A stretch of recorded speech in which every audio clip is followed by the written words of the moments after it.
Merci Madame la Présidente, Monsieur le Ministre, mes chers collègues. Nous sommes nombreux dans cet hémicycle à subir les occupations illicites de gens du voyage et mon département de la Haute-Savoie est particulièrement concerné par cette question.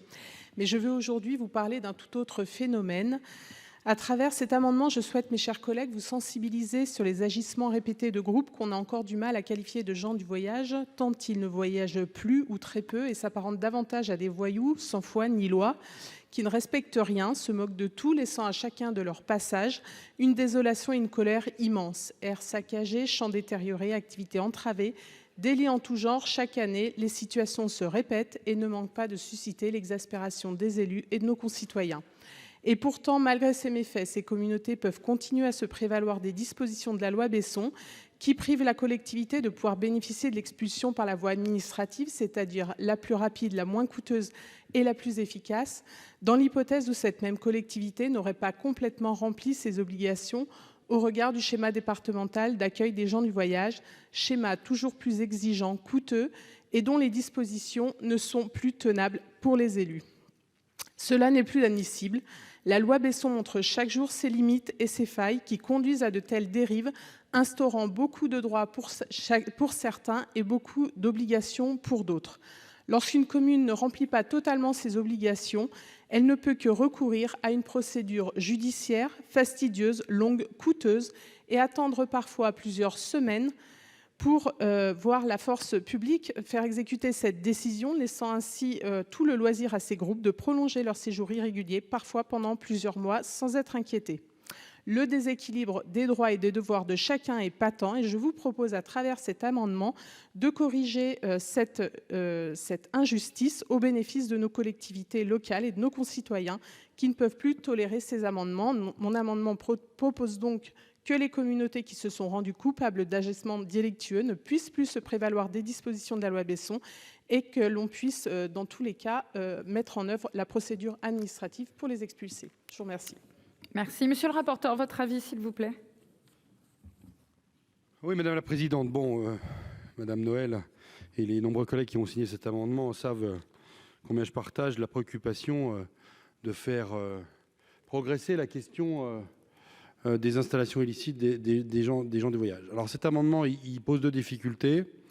La première, c'est qu'il supprime une amende forfaitaire délictuelle qui n'est rentrée en vigueur qu'au mois de janvier 2022, bien que le Sénat l'ait voté à la fin de l'année 2018. Donc nous avons bataillé de haute lutte pour que cette AFD soit mise en place. Cette AFD, elle pose des très très grandes difficultés sur le terrain, puisqu'elle suppose la reconnaissance de l'infraction par la personne qui est mise en cause. Et en réalité, cette reconnaissance de l'infraction n'intervient quasiment jamais. Et il faudrait que des consignes très claires soient données aux forces de police et de gendarmerie pour que, dans la mesure où cette AFD ne peut pas être mise en œuvre du fait de la non-reconnaissance de l'infraction, qu'il y ait une prise en charge au titre de la flagrance ou au titre de la gravité du délit qui est commis quand même, pour qu'une réponse pénale soit apportée rapidement sur le terrain.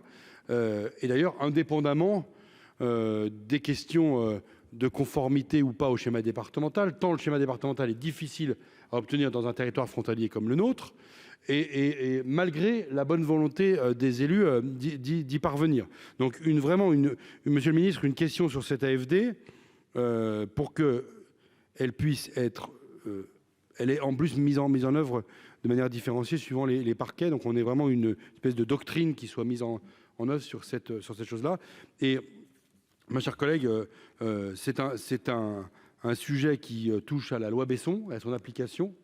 Alors là, ça dépasse complètement, je l'ai dit à plusieurs reprises dans le texte, ça dépasse complètement le périmètre du texte. Nous n'avons mené aucune audition avec Marc-Philippe Daubresse sur la question propre des gens du voyage. Je botte pas en touche, mais je pense quand même que sur ces questions-là, il faut vraiment que nous avancions. Mais je suis pas sûr que cet après-midi, ce soit exactement le bon endroit. Donc l'avis est défavorable, plutôt une demande de retrait. Monsieur le ministre, votre avis. Oui, merci, monsieur le rapporteur. Mais moi, j'ai compris de votre amendement, madame la sénatrice, que vous ne remettez pas en cause en soi la loi Besson, même si j'ai bien compris que vous aviez des questions autour de sa légitimité et, en tout cas, de son application. Mais vous dites un groupe qui, même sur un terrain public dont ils ont le droit d'occuper, parce que la commune n'a pas accepté le schéma voulu par le président du département, en tout cas par l'organe délibératif du département, ne puissent pas s'y installer s'ils ont commis des infractions. C'est ce que j'ai compris de votre amendement. Ça me paraît intéressant, puisque la loi Besson, dans sa philosophie, c'est l'accueil des gens du voyage. Ce n'est pas l'accueil absolu de toute personne qui commet des actes délictuels, qui viennent aggraver le bien public, qui transforment l'endroit pour lequel on accueille les gens dans des conditions évidemment de violence et de dégradation sans jamais payer de ces réparations. Ayant été maire, je vois parfaitement ce que vous souhaitez dire. La petite difficulté de votre amendement, que je peux accepter sur le principe, c'est que vous évoquez le groupe. Et que je ne vois pas comment, sauf à faire du plaisir démagogique, je puisse, en tant que ministre de l'Intérieur, évoquer que dans le code pénal, on puisse évoquer un groupe sans définir lequel. Et ce groupe pourrait peut-être même changer, parce qu'on pourrait imaginer que sur les 15 ou 20 personnes qui sont là et qui reviendraient, 5-6 ont même changé. Et à coup sûr, d'abord le Conseil constitutionnel, à mon avis, va censurer parce qu'on ne peut pas faire en pénal selon la faute d'autrui. Mais par ailleurs, pour le coup, la procédure serait très largement remise en cause, sans doute par la partie défendante, en expliquant que sur les 20 qui sont revenus, certes 15 ont peut-être été confondus de ces dégradations, mais 5 étaient nouveaux. Et on ne pourrait pas priver leurs droits à eux, si vous voyez ce que je veux dire. Donc si je comprends le dispositif que vous souhaitez mettre en place, je pense, mais c'est normal parce que le droit est complexe, et surtout s'il n'est pas passé en commission, que ça ne vole pas, comme disent les techniciens en général, pour dire que l'amendement ne peut pas être considéré comme acceptable et comme produisant des effets qui correspondent à votre demande. Ce qui est certain, peut-être, monsieur le rapporteur et monsieur le président de la commission des lois, c'est qu'avec les occupations de caravanes sur les terrains, nous avons un sujet. Alors nous on a un triple sujet, je voudrais le rappeler ici, et je crois que je parle à 2 sénateurs de Haute-Savoie, si j'ai bien compris vos terres d'élection.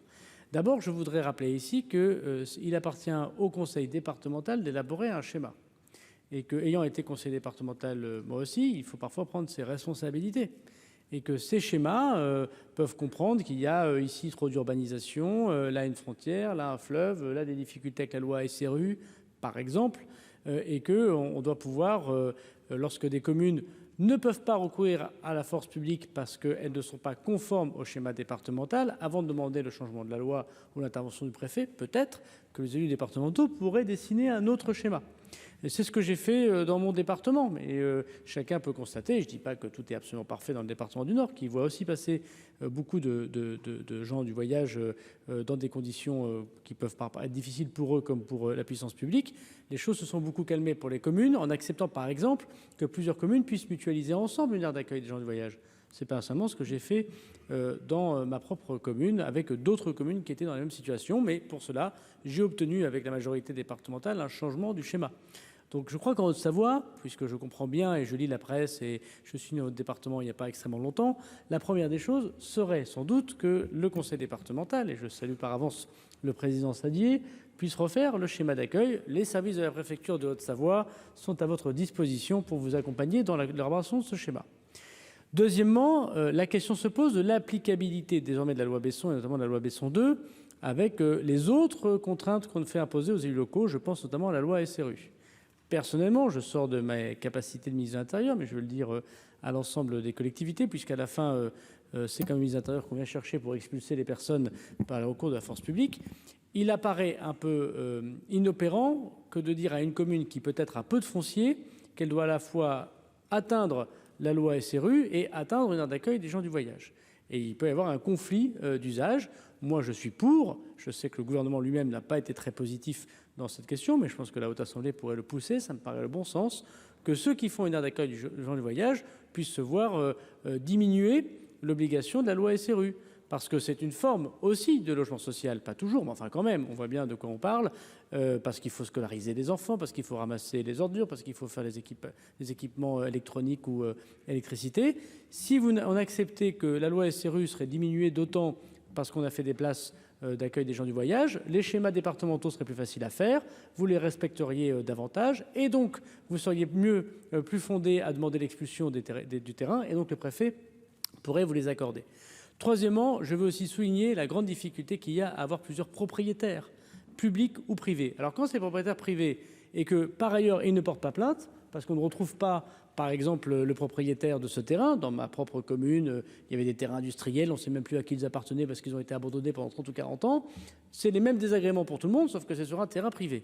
Et tant que l'auteur du terrain privé ne porte pas plainte, on ne peut pas porter plainte à sa place, et donc nous subissons ces désagréments. On confond souvent au terrain privé et des agréments publics. Il faut sans doute que le législateur, monsieur le rapporteur, se penche sur cette question et peut-être permettre à la puissance publique de se substituer au bout d'un certain temps à la non-plainte déposée par le propriétaire du terrain. Et il m'est aussi arrivé de constater qu'il y a plusieurs terrains publics sur la parcelle dont les gens se sont constatés. Et si le département n'est pas d'accord avec l'intercommunalité, qui n'est pas d'accord avec le syndicat, qui n'est pas d'accord avec la commune, on ne peut pas expulser les personnes.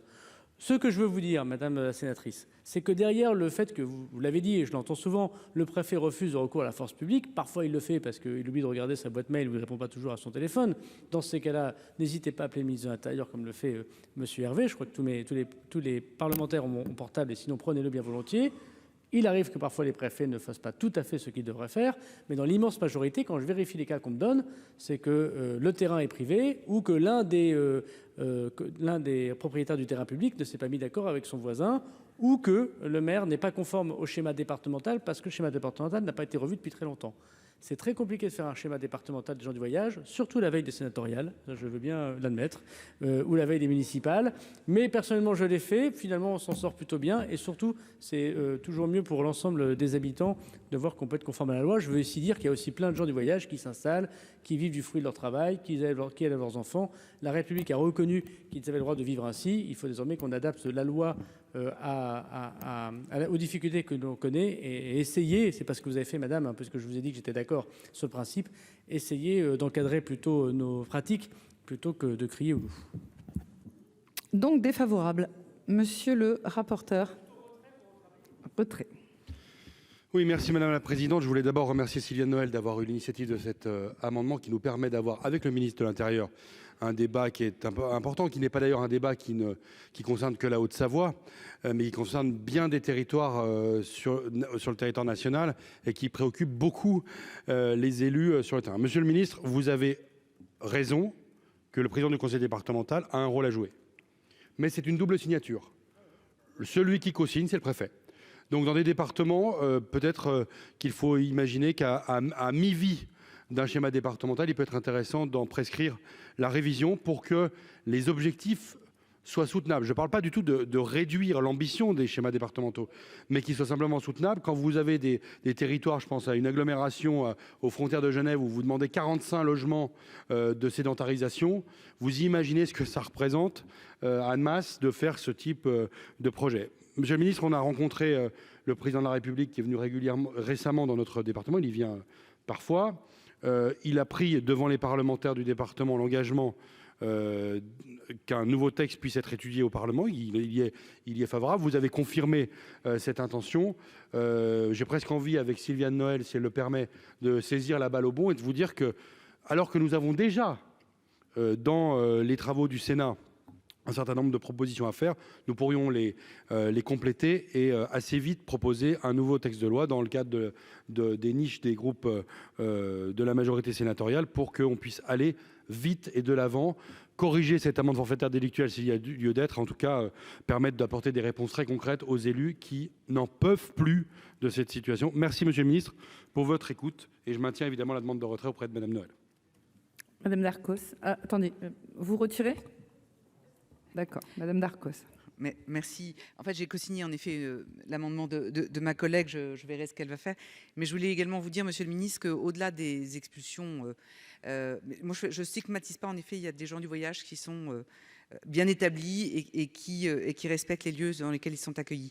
Moi, je voudrais dire qu'au-delà des expulsions, après, il y a tout ce qui reste sur les terrains. Moi, j'ai des communes dans mon département de l'Essonne. On est nous aussi très visités, avec des immondices et des détritus épouvantables. J'ai une ville, Champlan, qui a été jusqu'à 22 camps illicites sur sa petite commune, et avec vraiment des immondices épouvantables. Ils ne savent pas quoi en faire, et l'État également est totalement démuni devant ça. On se retrouve avec des tas, c'est pas simplement des ordures, hein, il y a des choses sûrement très dangereuses, et donc on parle beaucoup de développement durable actuellement, mais il y a également cet aspect-là qui n'est, à mon avis, pas assez traité dans les textes. Et je prends la balle au vent de mon collègue Loïc Hervé. Je pense que même sur ces sujets-là, au-delà même de l'occupation des terrains, il y a également tout l'après qui est épouvantable, qui est à la charge des communes, et les habitants n'en peuvent plus. Merci. Madame Noël. Oui, merci Madame la Présidente. Monsieur le Ministre, j'ai bien compris que mon amendement était imparfait d'un point de vue juridique et je vais donc le retirer, mais je suis heureuse qu'on ait quand même ce débat, puisque, comme l'a rappelé mon collègue, c'est une problématique qui est majeure. Les élus sont extrêmement dépourvus. Ils manquent aussi de crédibilité aux yeux de leur population, qui ne comprennent pas pourquoi des groupements qui commettent de tels actes puissent rester des semaines de façon impunie sur des terrains parce qu'ils doivent recourir à des procédures trop longues. Donc je pense que ça, il faut vraiment arriver à ajuster notre réglementation. Et évidemment, je saisis l'invitation de mon collègue Loïc Hervé pour vous inviter à venir rencontrer les élus de Haute-Savoie, qu'on puisse exactement vous exposer les difficultés qu'on rencontre au quotidien et qu'on puisse envisager une évolution de la loi Besson.